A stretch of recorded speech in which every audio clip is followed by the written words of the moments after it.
Muy buenas tardes a todo nuestro público virtual. Sean todos bienvenidos a esta actividad que nuevamente realizamos en la finalización de la celebración de los 170 años de la enseñanza de la arquitectura y los 75 años de la creación de la Facultad de Arquitectura y Urbanismo, donde se albergan las disciplinas de la arquitectura, la geografía y el diseño, y el urbanismo también, que nos complementa. Hoy día tendremos a una invitada recientemente reconocida por la facultad.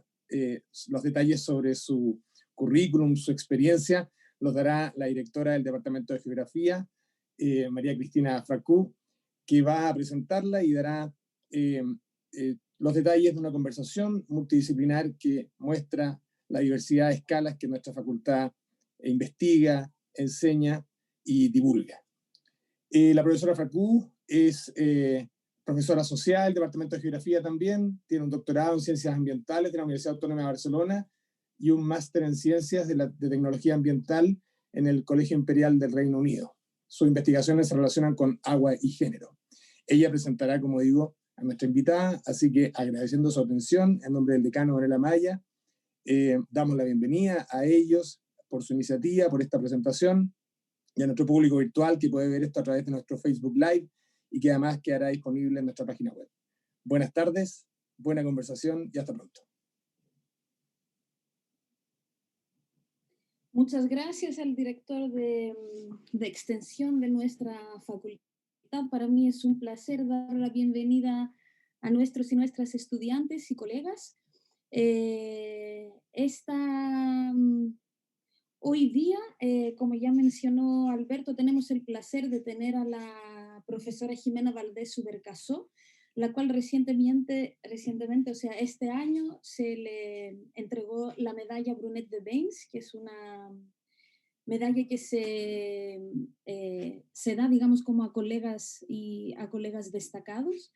Jimena Valdés Subercaseaux estudió Historia y Geografía y Arqueología en el Instituto Pedagógico de la Universidad de Chile e ingresó a la carrera de Geografía, de la cual fue expulsada junto a otros estudiantes y profesores el año 1974. Por eso finalizó la licencia, maestría y diploma de estudios en la Universidad de París-7, en Francia, y en 2005 obtiene el grado de doctora en estudios americanos en la Universidad de Santiago de Chile. Actualmente es directora del Centro de Estudios para el Desarrollo de la Mujer, CEDEM, y miembro del Consejo Directivo del mismo centro. Es cofundadora de CEDEM y del Programa de Estudios y Capacitación de la Mujer Campesina e Indígena del Círculo de Estudios de la Mujer en la Academia de Humanismo Cristiano entre el 81 y 84. Y entre los años 1992 y 2007 ha sido investigadora responsable en 6 proyectos Fondesit sobre familia y trabajo, relaciones sociales de género y paternidad en medio rural y urbano. Un proyecto Ecosconici de paternidad comparativa entre Chile y Francia, y 2 proyectos Fondar, todos ellos ganados por un concurso público. Entre los años 2006 y 2007, la profesora Valdés ha ganado 2 proyectos UNIFEM en concursos latinoamericanos sobre violencia de género, doméstica y sexual contra las mujeres. Ha desarrollado diversas investigaciones sobre cambios sociales, condición de las mujeres y relaciones de género en el medio rural, que han sido financiadas por organismos académicos y de la cooperación internacional.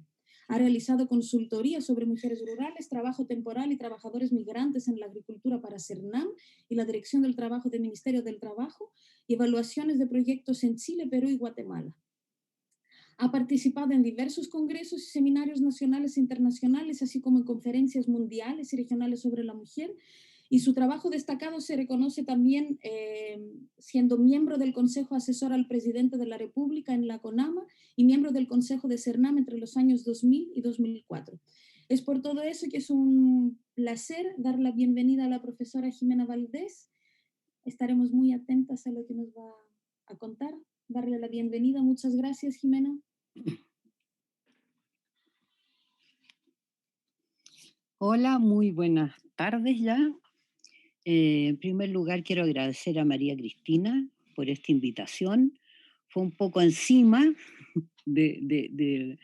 y bueno, fue sorpresiva porque la historia de esta medalla no estaba en ni la medalla, ni el premio, ni nada, no estaba en mi registro, por lo tanto, como que me sorprendió mucho esto, ¿no? Y por eso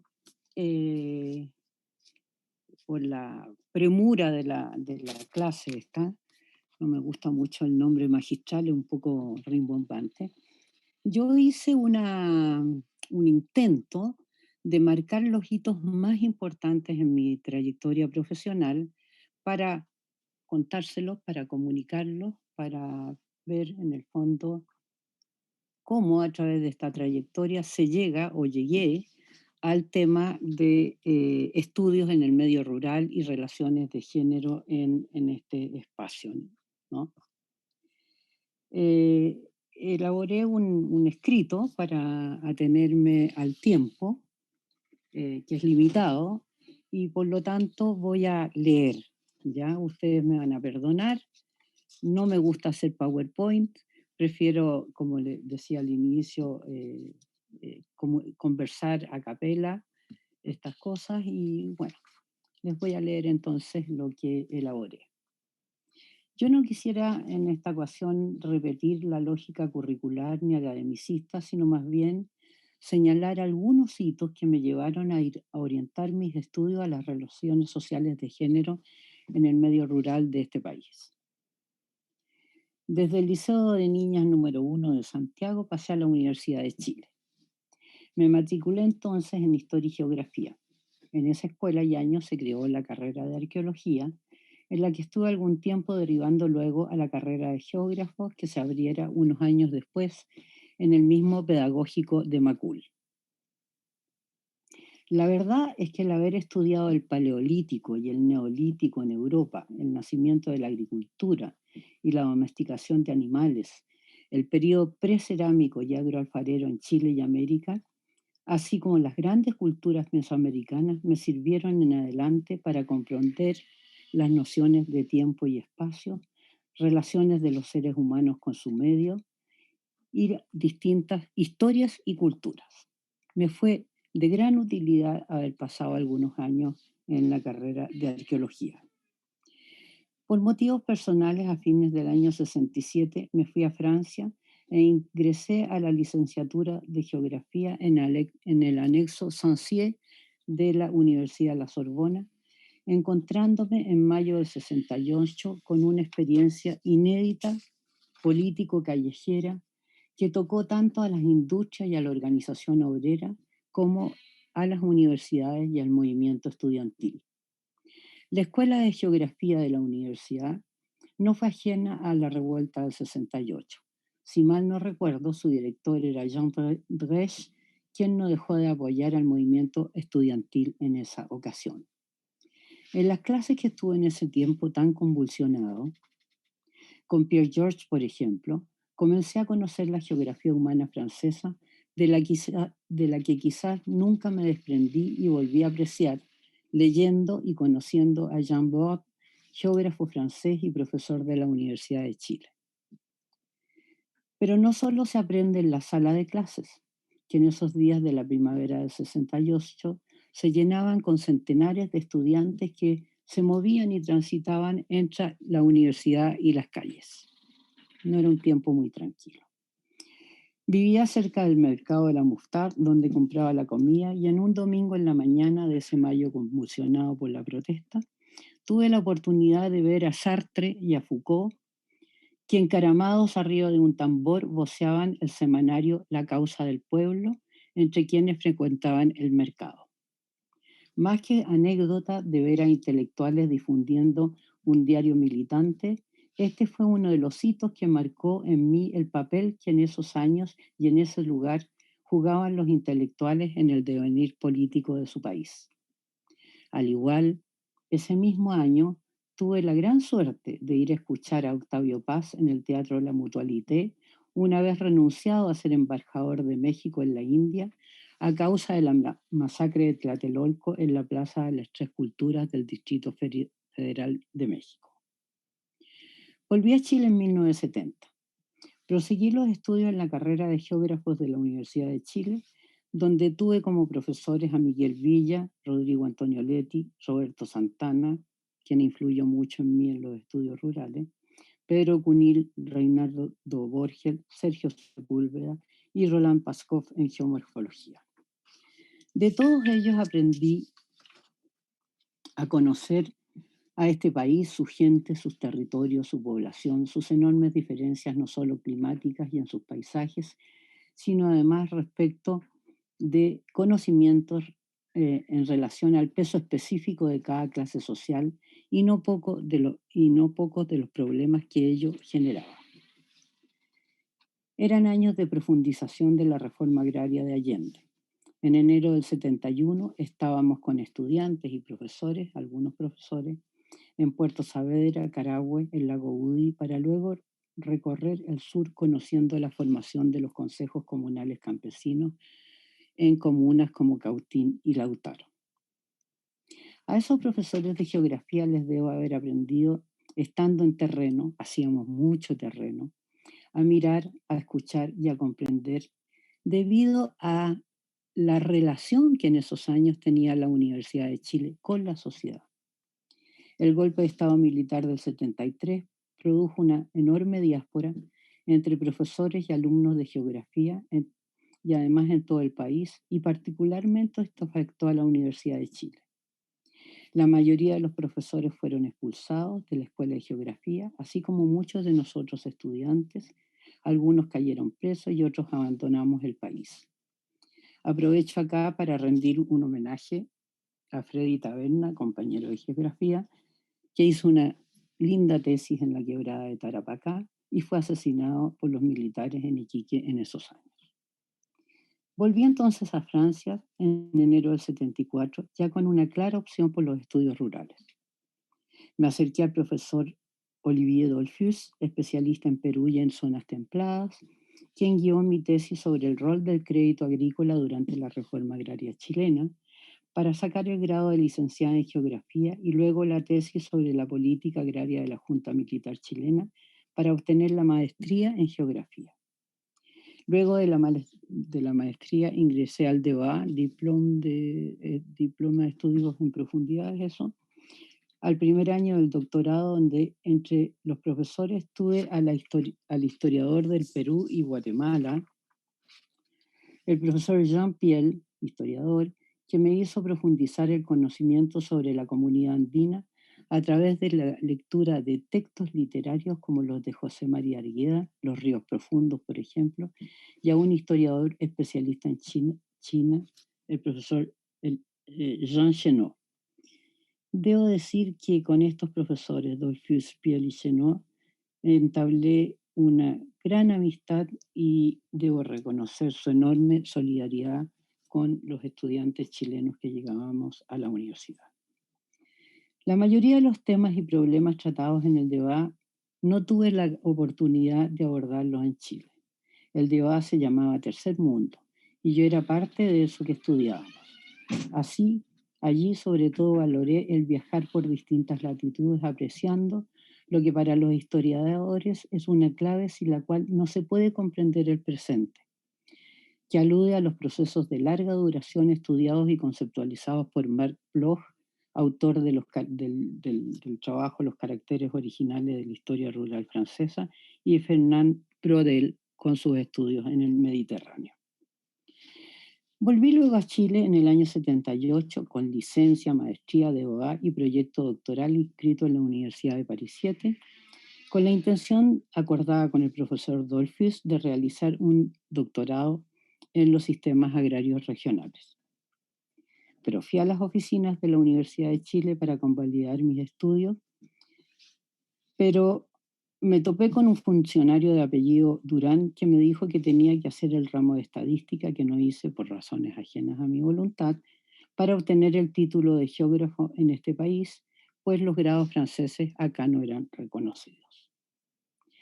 La verdad es que en ese momento se me reafirmó, sobre todo subjetivamente, la exclusión y también la expulsión de que muchos y muchas fuimos objeto en la Universidad de Chile. En esos días, felizmente, conocí a Julieta Kirwood, socióloga feminista. Con ella y otras mujeres creamos el Círculo de Estudios de la Mujer. Allí fundamos un grupo de estudios de intervención multidisciplinario que se dedicaría a los estudios de las mujeres rurales en clave feminista. como dijo Cristina, el PEMS, el Programa de Estudio y Capacitación de la Mujer Campesina e Indígena. El primer estudio que realizamos se organizó bajo la pregunta: ¿qué papel tuvieron las mujeres en distintas situaciones sociales, étnicas y territoriales antes y durante la reforma agraria? ¿Y de qué manera el modelo neoliberal implantado por la dictadura había modificado sus formas de vida?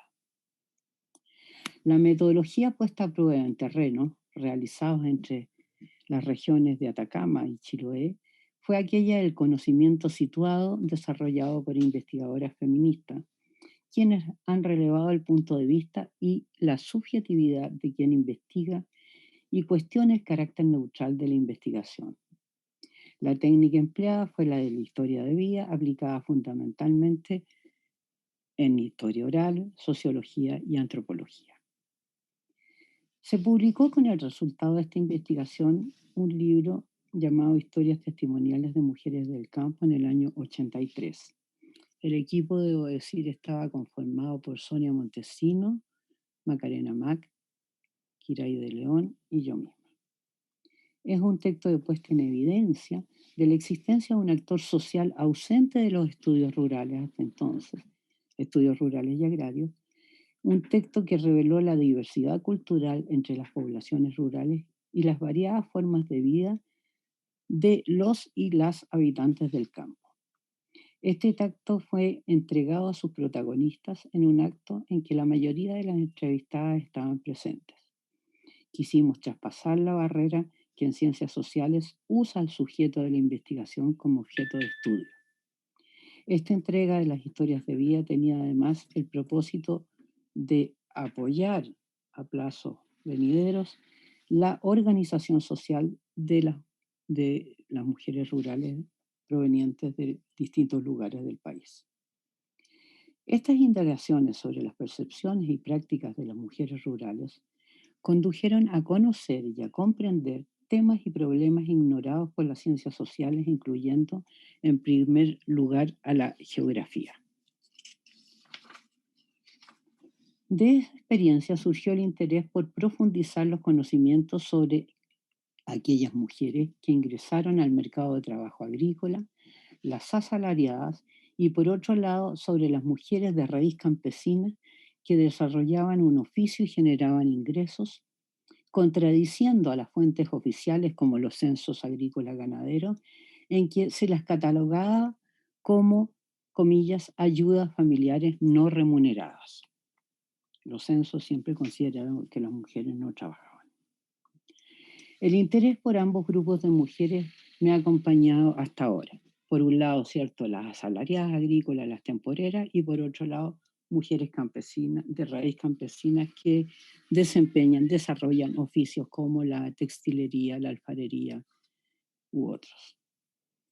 Volviendo entonces a los referentes formativos, en las memorias y tesis hechas durante mis estudios en Francia, todas sobre la reforma agraria, y en los estudios rurales en general, nunca me topé con bibliografías que hablaran del papel y lugar de las mujeres en la sociedad rural, ni en este proceso que terminó con la hacienda en Chile, que venía de la colonia, quizás el más importante para nuestro país durante todo el siglo XX, como fue la reforma agraria.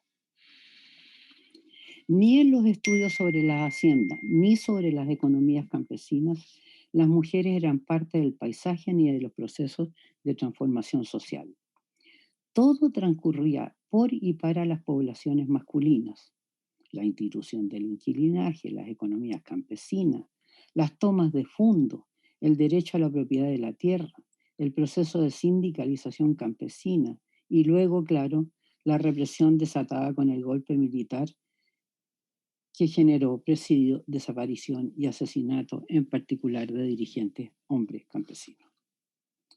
Las relecturas del estudio de estructura agraria en el Valle de Putaendo de los geógrafos Rafael Barahona, Roberto Santana y Jimena Aranda, el estudio de Jean Ellis Martin sobre el Valle del Maipo, el estudio de Góngora y Jean Bort sobre la propiedad en el Valle del Puangue, mostraban que los mejores estudios de prerreforma agraria en el medio rural sobre estructura agraria habían sido los realizados por los geógrafos, pero eran tan andróginos como lo eran la generalidad de los estudios en ciencias sociales y humanidades de la época.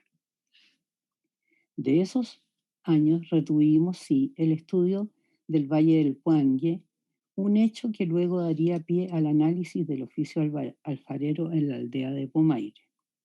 Esa aldea, que fue pueblo de indios en el período de la encomienda y la colonia, pasando por la estancia ganadera y la hacienda triguera, fue trasladado varias veces de lugar por los encomenderos, estancieros y asentados. En esos traslados, afirmaban Borde y Góngora, el pueblo perdió tierras de cultivo y pastoreo. Se fue reduciendo en superficie, ¿cierto?, a lo largo de varios siglos. De ahí surgió la hipótesis de que el oficio alfarero, desplegado por mujeres, era una estrategia femenina en medio rural para encarar la pauperización y la descomposición campesina. El libro Oficios y Trabajos de las Mujeres de Pomaire, publicado por Tehuan Semen en el 86, buscó demostrar esa hipótesis, además de validar el papel central de las mujeres en la transmisión cultural. En esos mismos años, un proyecto de estudios multidisciplinarios se forjó en el Círculo de Estudio de la Mujer sobre varios temas inherentes a la condición y situación de las mujeres chilenas en la salud, educación, trabajo, cultura, etc. Formó parte de ese equipo, debo agregar, la actual presidenta del Senado, Adriana Muñoz. Ese estudio forma parte del libro Mundo, Mujer con Continuidad y Cambio, y ahí me tocó desarrollar la parte rural, y el título del capítulo se llama La feminización del mercado de trabajo agrícola en Chile central. Este hito dio inicio a mis estudios posteriores sobre las asalariadas agrícolas y las temporeras. En los años 80 surgen los estudios en Chile y América Latina sobre las asalariadas agrícolas, llamadas temporeras en Chile, jornaleras en México, boyas frías en Brasil. Participamos de ese vuelco y nuevo foco de interés que significó el paso de los estudios sobre estructura agraria de prerreforma a estudios sobre el mercado de trabajo rural, fruto de la reprimarización de las economías latinoamericanas y de la globalización de la producción de alimentos. Este proceso en adelante cubriría vastos territorios en América Latina, pero también en el Mediterráneo europeo, generando, entre otros, la feminización del mercado laboral en las agriculturas intensivas, migraciones internas e internacionales para cubrir la demanda de fuerza de trabajo, con una aguda precarización del empleo. Esta precarización se da en adelante y en paralelo a la subcontratación y al ingreso de este mercado de trabajo en agriculturas globalizadas de mujeres, indígenas y extranjeros, como ocurre en Chile, México y el resto de los países latinoamericanos, pero también en España y Francia, con asalariadas originarias de los países del este europeo y del Magreb, especialmente de Marruecos. Sobre todo de mujeres. Y debo decir que aquí hay una adecuación de género al mercado de trabajo, puesto que hay convenios de contratación de mujeres, por ejemplo, entre Murcia y comunas marroquíes, de mujeres casadas y con hijos, porque eso las obliga a volver al país de origen, el tener hijos y el tener un hogar. Estos mismos sistemas de contratación se realizan entre México y Estados Unidos, entre México y Canadá, todos para los cultivos, ¿cierto?, de frutas y hortalizas. Entre los años 80 y 90 profundizamos investigaciones sobre las mujeres y relaciones de género en la agricultura moderna, y en lugares como aldeas campesinas, diada que daba cuenta de la coexistencia en un mismo espacio nacional de situaciones tradicionales que reiteraban prácticas económicas y culturales de larga data y fenómenos nuevos con la presencia en un mismo territorio nacional, ¿cierto? con lógicas salariales del capitalismo agrario global, que produjo un profundo cambio en la composición del mercado de trabajo, que con antelación era fundamentalmente de trabajadores chilenos y masculinos. Bajo las difíciles condiciones de los años 80, lo más significativo en mi formación como geógrafa es paradojalmente algo que rebasa los límites de la geografía académica o disciplinaria, ya que en esos años creamos conjuntamente con artesanas, campesinas y temporenas 2 líneas de trabajo que favorecían por una parte la organización social de las mujeres campesinas, artesanas e indígenas, la cooperativa Almacén Campesino, y por otra parte la de las asalariadas agrícolas, con la creación de una escuela de mujeres rurales que a la larga culminaría con un trabajo conjunto entre el CEDEM y los departamentos femeninos de las confederaciones sindicales campesinas, a la formación de la Asociación Nacional de Mujeres Rurales Indígenas, ANAMURI, en el año 98. Debo decir que la cooperativa Almacén Campesino es la raíz de la formación de un programa gubernamental que depende de lo que se llama Primera Dama, que es la Fundación Artesanía de Chile, que ha cambiado, por supuesto, la naturaleza que tenía esa cooperativa Almacén Campesino, que integraba a mujeres y también hombres, campesinos indígenas, que producían objetos de cerámica, textiles y ese tipo de oficios, ¿cierto? Esta experiencia de geógrafa con los grupos invisibilizados tanto por las políticas de gobierno como por la misma academia fueron, de ahí la paradoja, mi principal escuela, y a ellas les debo cualquier reconocimiento debido a que esta ha sido una labor colectiva que ha incidido enormemente en mi formación profesional. Si hubiera algo que decir hoy día es recalcar la importancia entre la teoría o el trabajo analítico y su expresión más práctica y concreta, la vida de las colectividades humanas, en especial de las mujeres en los distintos lugares y territorios. A partir de estas dinámicas en los 90, incursioné en el tema de la familia y sus transformaciones a partir de mediados del siglo XX, analizando los cambios en el campesinado independiente y en el inquilinaje. La familia es un lugar privilegiado para la producción y reproducción de las desigualdades sexuales y es la cuna de la división sexual del trabajo. Indagar en este campo, revisando a los clásicos en los estudios sobre familia y el mundo privado, a historiadoras latinoamericanas y francesas, pero sobre todo los estudios de Pierre Bourdieu en Argelia. Este autor fue clave en mi formación profesional, dado la gran producción que tuvo Bourdieu en el estudio sobre comunidades campesinas argelinas y también en el sur de Francia, de donde él fue originario. En estos estudios revisé varias fuentes, entre las orales, el cuento y la novela, y textos de trabajadoras sociales de las universidades de Chile y Católica, profesión que hacía como nexo entre la sociedad y el Estado.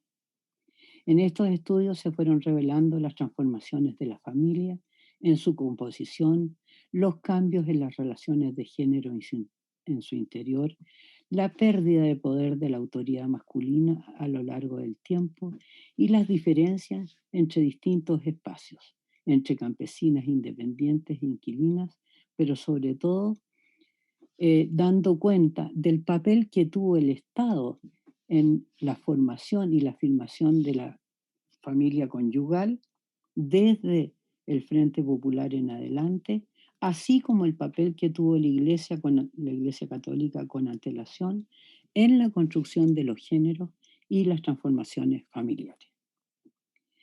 En este tema publiqué Puertas Adentro, un libro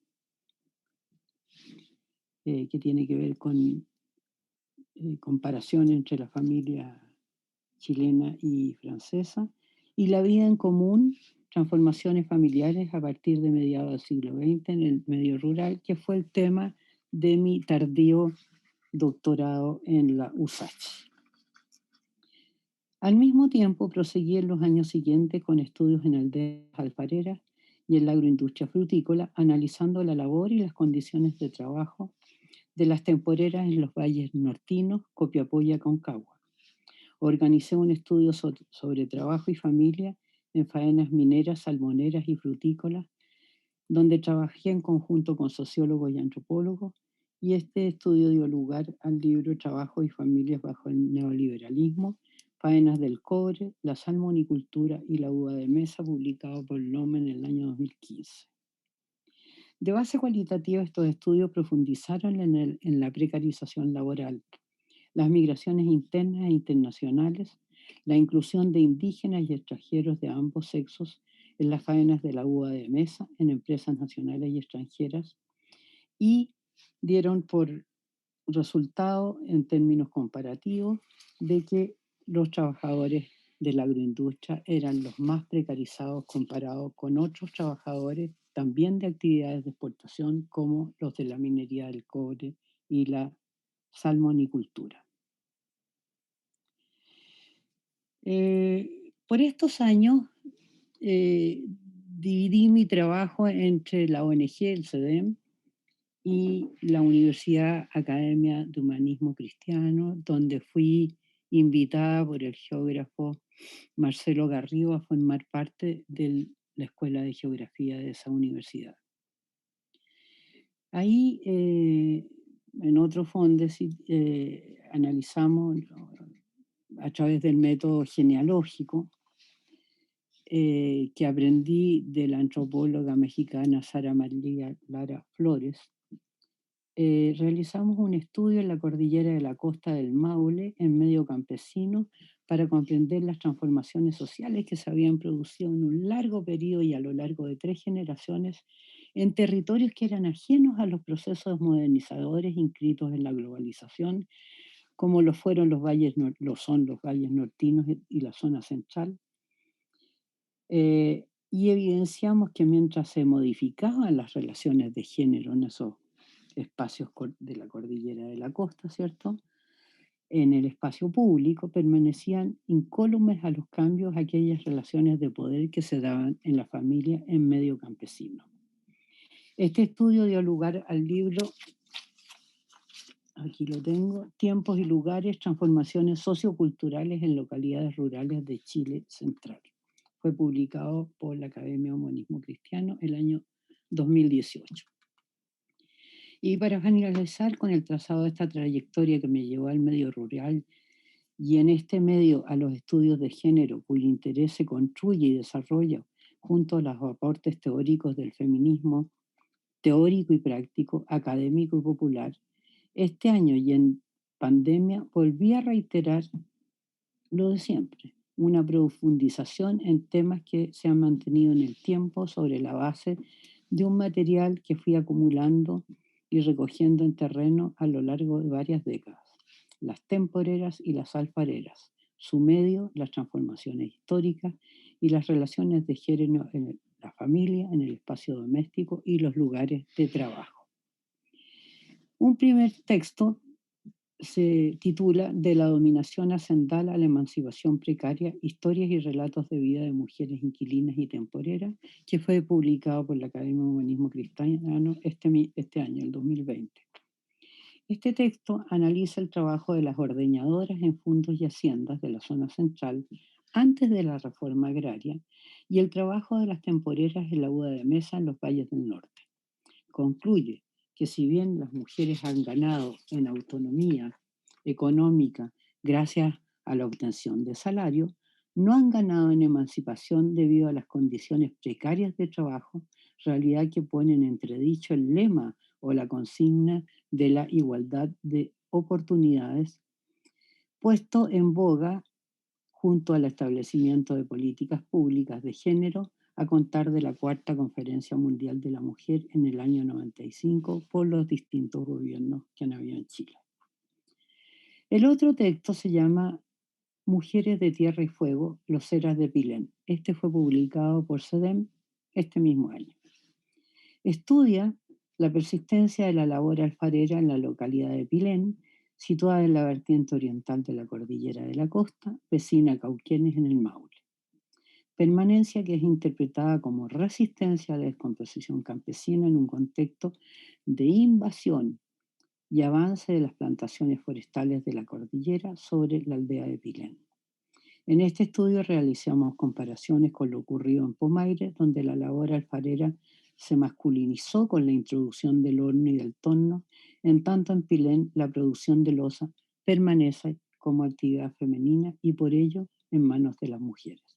Como actividad manual y por ello en manos de las mujeres.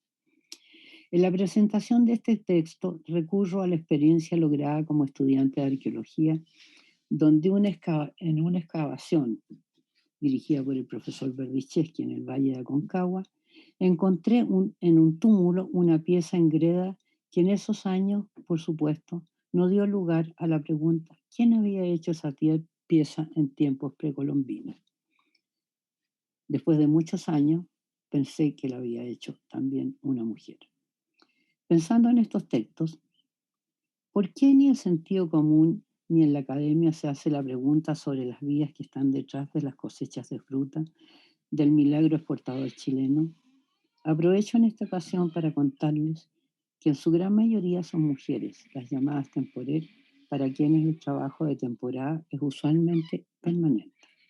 También les comento que esta realidad coexiste con un campesinado donde mujeres, y entre ellas muchas de las indígenas, resisten a la avasalladora modernidad neoliberal. Con esto finalizo y les agradezco su tiempo y atención. Muchas gracias.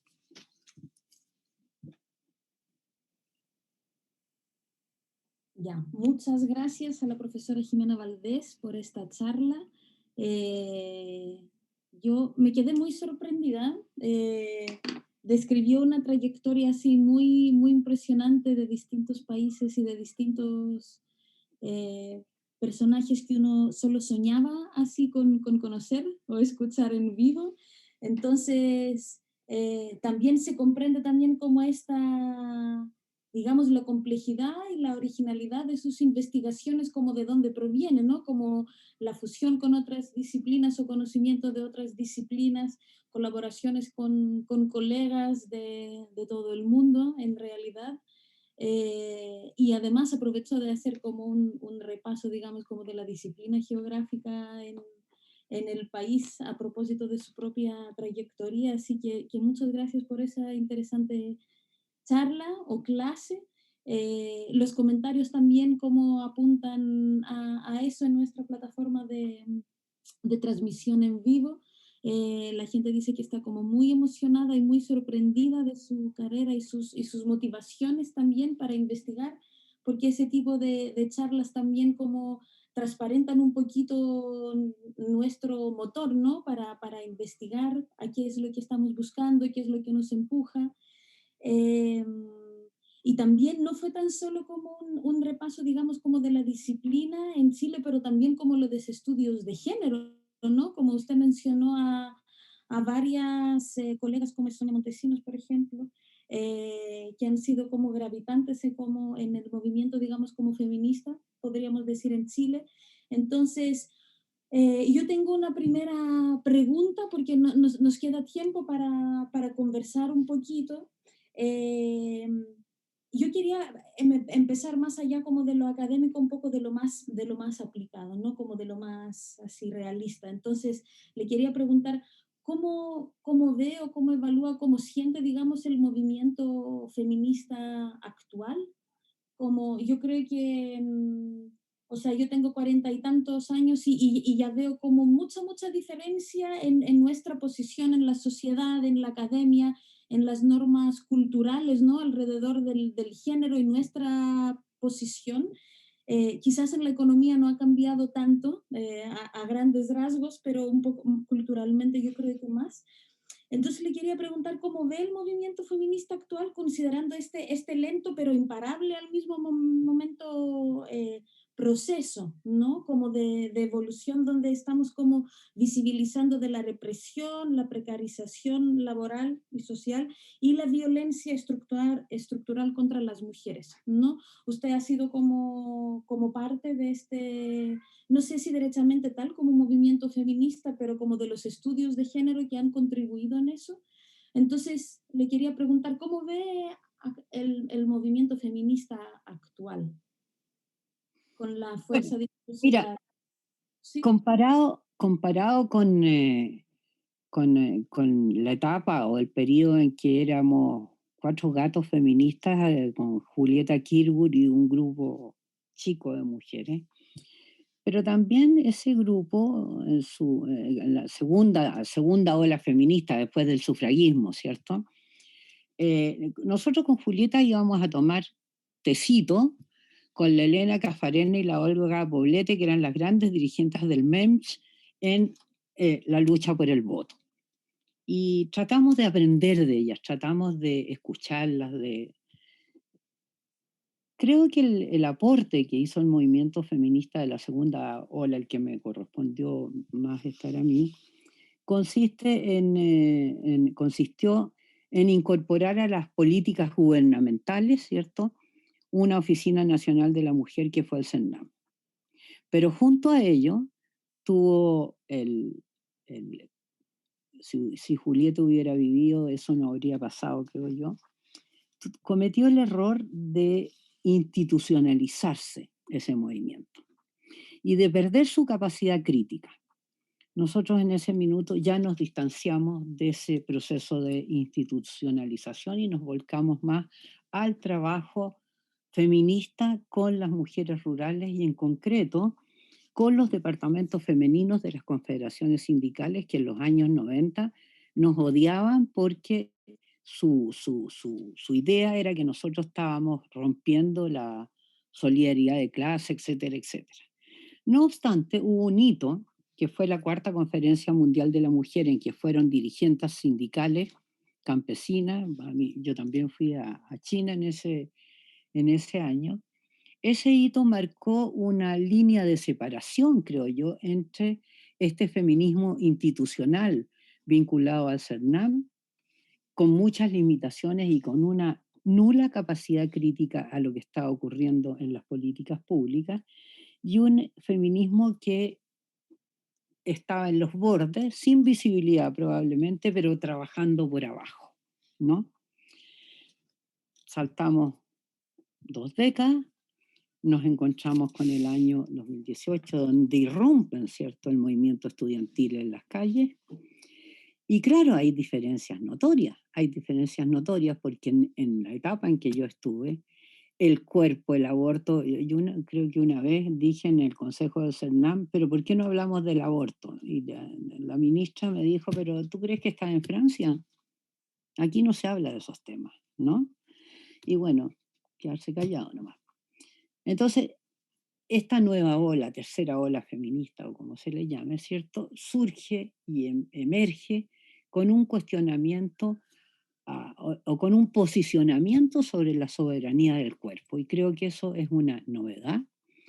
Eso es o sea, yo lo noto en mi nieta, por ejemplo, la cuestión de el cuerpo, el acoso sexual y todas esas cosas son prohibidas en esta fase del movimiento feminista y esa es una cuestión cultural que yo creo que cambia la naturaleza del movimiento y la afirmación de las mujeres como sujeto en forma integral, no solo como sujeto con derecho al trabajo, sino como sujeto con derecho a decidir sobre sí misma y sobre su propio cuerpo.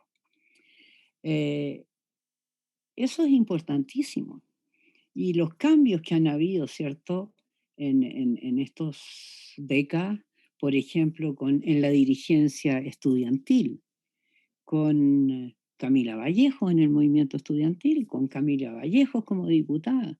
O sea, son cambios que no tienen nada que ver con la fase del primer movimiento feminista por el voto, el movimiento feminista por la lucha, que fue por la lucha por la democracia. O sea, nuestra etapa consistió en luchar por recuperar la democracia y en ese contexto dar un espacio a las políticas públicas con lo que no fue inicialmente con un Ministerio de la Mujer.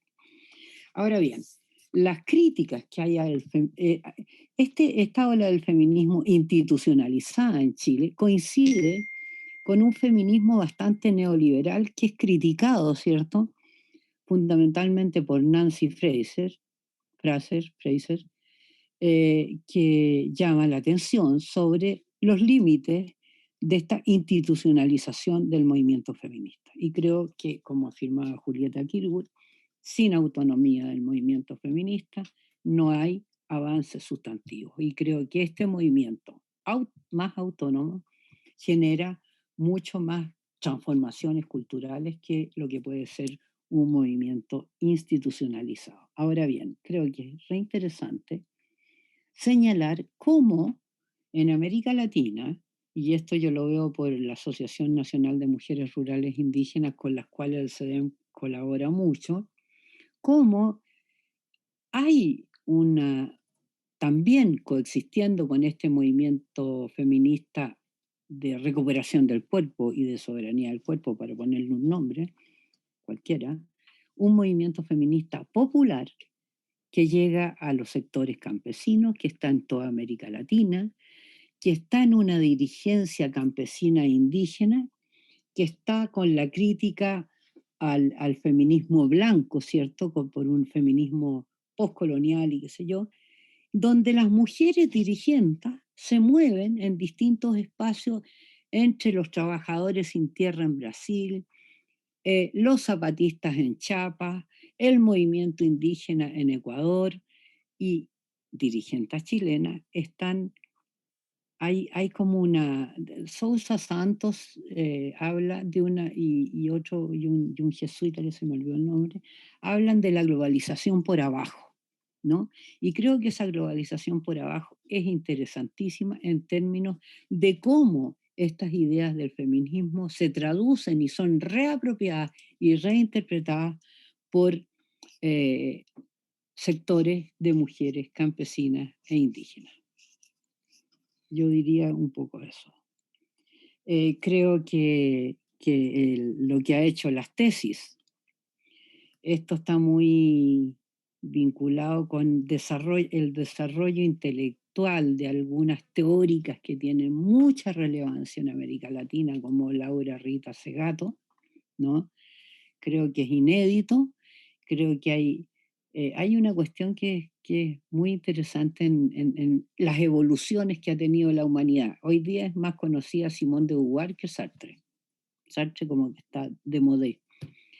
Hoy día es más conocida la Frida Kahlo que Diego Rivera, ¿no? Y hoy día Laura Rita Segato, a mi modo de ver, es una de las grandes intelectuales latinoamericanas. Y no se ven muchos grandes intelectuales latinoamericanos en este minuto.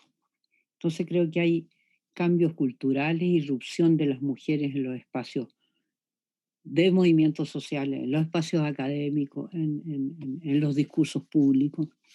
Eso te podría decir, yo creo, ¿no? Ya, excelente. Me gustó mucho que mencionó también como la importancia de que movimiento feminista puede ser crítico, puede ser autónomo y que se no institucionalice, ¿no? Como que acá en Chile lo vimos muy bien, como que si comparamos, digamos, los efectos o los resultados del Ministerio de la Mujer contra todo un movimiento que surgió, digamos, como desde la calle y desde el agobio, como de la guata, digamos, como de las mujeres, que también puede incluir de esta manera las mujeres campesinas que estaba hablando usted, vemos como la diferencia, ¿no? Y allí, como yo trabajo en temas más ambientales, también se puede hacer quizás como una analogía entre cómo el capitalismo, digamos, cómo está apropiándose de las luchas ambientales y resultamos en un capitalismo verde, por ejemplo, ¿no? O el desarrollo sustentable en su sentido como más pobre, sin justicia social, sin repensar, digamos, como los valores o el sistema económico.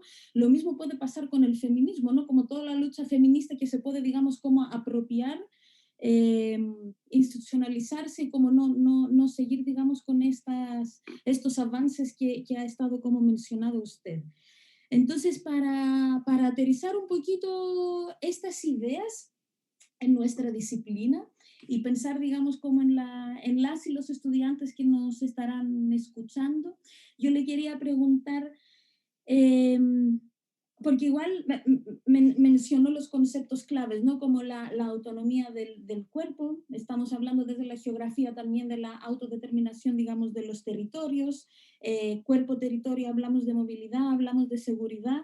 Entonces, ¿de qué manera, para llegar un poco a una pregunta, ¿de qué manera cree que se puede incorporar el género o cómo podemos hacer estudios desde la geografía con un enfoque de género? Eh, y cómo cree que la geografía como disciplina puede apoyar este proceso transformativo mediante sus investigaciones? No sé si quedó muy amplia la pregunta. Es bien amplia la pregunta, pero por ejemplo, una vez me tocó en un tesista del Fondesit distinguir entre la experiencia de una mujer y de un hombre en el Valle de Petorca. Entonces, y hablábamos al inicio de esto contigo, ¿cierto, Cristina? La mujer que gestionaba el espacio doméstico no tenía nada de agua y tenía una percepción de angustia por la falta de agua, de gasto en camiones aljibes por la falta de agua, porque no tenía agua para cocinar, para lavar, para la limpieza de la casa, nada. Su marido tenía una concepción absolutamente distinta, porque era asalariado en los limones y en la palta, donde todo estaba verde, verde, verde, donde había un exceso de agua, donde las grandes piscinas de los empresarios de la palta del Alto Río Petorca tenían agua en cantidades.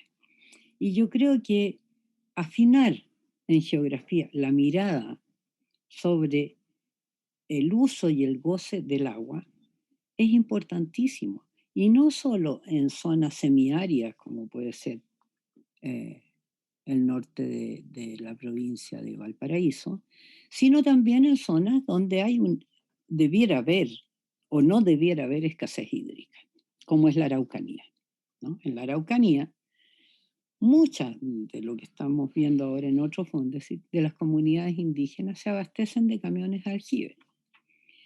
Y ahí hay una diferencia notoria entre lo que es la experiencia de hombres y mujeres en el acceso al agua. Creo que el tema del extractivismo en las zonas mineras, sobre todo, el tema del agua en Chile son clave para profundizarlo desde la geografía, porque la geografía tiene más capital cultural, por decirlo de una manera, más herramientas para abordar esos temas que la antropología y la sociología, por ejemplo, ¿no? Entonces, una cuestión importante en eso que tú señalas es el papel que tienen los profesores sobre la formación de sus estudiantes. El papel que tiene la escuela en realizar terrenos y sacar a la gente de la universidad. Yo noto, en comparación a mi experiencia en la Chile, que hoy día la universidad está encerrada sobre sí misma. Yo cité el tema de Sartre y de Foucault y de Octavio Paz por el papel ético-político de esos intelectuales que estaban en la sociedad, en la política, ¿cierto? A diferencia de hoy día que vemos que el mundo profesional, porque no sé si se puede llamar intelectual, está en los artículos ISIS para los gringos, ¿no? Entonces tiene que ver con la orientación que den los profesores a sus estudiantes y tiene que ver con la adopción también en la disciplina de la teoría feminista. Yo prefiero decir feminista porque el género ya sirve para cualquier cosa, ¿no? Entonces hay grandes aportes de estudiosas como Judith Butler, por ejemplo, de las grandes filósofas del mundo contemporáneo. Nancy Fraser, qué sé yo, Rita Segato, esta otra italiana, no, se me olvidó el nombre. Federici. El Calibán y la bruja, Silvia Federici. Silvia Federici, que nunca los geógrafos o los sociólogos o los antropólogos, hombres, se les ha ocurrido leer, ¿no? Hay otra discípula de Lévi-Strauss que se llama Françoise Héritier, que es bastante buena también. Bueno, hay que ampliar la mirada. Y eso tiene que ver con los currículum de las carreras. Hay un curso, esto de teoría de género en geografía.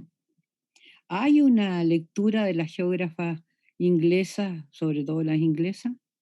Hay muchas, hay en México, yo estuve en un congreso de geografía en México, y en México, en la UNAM, hay cátedras sobre geografía feminista en la carrera de geografía.